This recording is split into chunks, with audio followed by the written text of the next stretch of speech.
सूत जी बोले, महर्षियों, पार्थिव शिवलिंग की पूजा करोड़ों यज्ञों का फल देने वाली है। कलयुग में शिवलिंग पूजन मनुष्यों के लिए सर्वोत्तम है। यह भोग और मोक्ष देने वाला एवं शांति का अंतिम साधन है। शिवलिंग 3 प्रकार के होते हैं, उत्तम, मध्यम और अधम। 4 अंगुल ऊंचे वेदी से युक्त सुंदर शिवलिंग को उत्तम शिवलिंग कहा जाता है।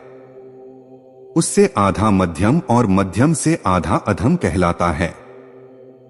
ब्राह्मण, क्षत्रिय, वैश्य और शूद्र को वैदिक उपायों से आदर पूर्वक शिवलिंग की पूजा करनी चाहिए। ऋषियों ने पूछा, हे सूत जी, शिवजी के पार्थिव लिंग की कुल कितनी संख्या होती है? सूत जी बोले, हे ऋषियों, पार्थिव लिंग की संख्या मनोकामना पर निर्भर करती है। बुद्धि की प्राप्ति के लिए सहस्र पार्थिव शिवलिंग का पूजन करें। धन की इच्छा वाले 1500 शिवलिंग का, संतान की प्राप्ति के लिए 500 शिवलिंग का पूजन करें।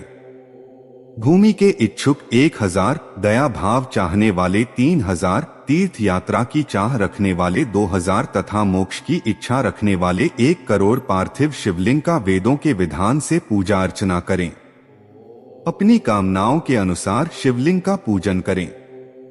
पार्थिव लिंग की पूजा करोड़ों यज्ञों का फल देने वाली है तथा उपासक को भोग और मोक्ष प्रदान करती है। इससे समान कोई और तपस्या नहीं है, यह सर्वोत्तम है। शिवलिंग की नियमित पूजा अर्चना से मनुष्य सभी विपत्तियों से मुक्त हो जाता है। शिवलिंग का नियमित पूजन भवसागर से तरने का सबसे सरल और उत्तम उपाय है। हर रोज लिंग की पूजा वेदों के विधान से करनी चाहिए। भगवान शंकर का नैवेद्य अर्पण करना चाहिए। भगवान शंकर की 8 मूर्तियां हैं, पृथ्वी, जल, अग्नि, वायु, आकाश, सूर्य, चंद्रमा और यजमान। इसके अतिरिक्त शिव, भव, रुद्र, उग्र, भीम, ईशान, महादेव और पशुपति नामों का भी पूजन करें। तिलक, चंदन और बेलपत्र लेकर भक्ति से शिवजी का पूजन करें तथा उनके परिवार के सदस्य, जिनमें ईशान, नंदी, चंडी, महाकाल, भृंगी, वृष, स्कंद, कपर्दीश्वर, शुभ और सोम आते हैं, का दशों दिशाओं में पूजन करें। शिवजी के वीरभद्र और कृतमुख के पूजन के बाद 11 रुद्रों की पूजा करें। पंचाक्षर मंत्र का जाप करें तथा शतरुद्रीय और शिव पंचांग का पाठ करें। इसके उपरांत शिवलिंग की परिक्रमा कर शिवलिंग का विसर्जन करें।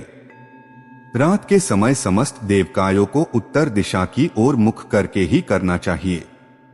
पूजन करते समय मन में भगवान शिव का स्मरण करना चाहिए। जिस स्थान पर शिवलिंग स्थापित हो वहां पूरब, पश्चिम और उत्तर दिशा में बैठें, क्योंकि पूरब दिशा भगवान शिव के सामने पड़ती है और ईश्वर का सामना न करें। उत्तर दिशा में शिव के निवास देवी उमा का वास है और पश्चिम दिशा में शिवजी का पिछला भाग होता है। इस कारण दक्षिण दिशा में उभयमुख होकर बैठें।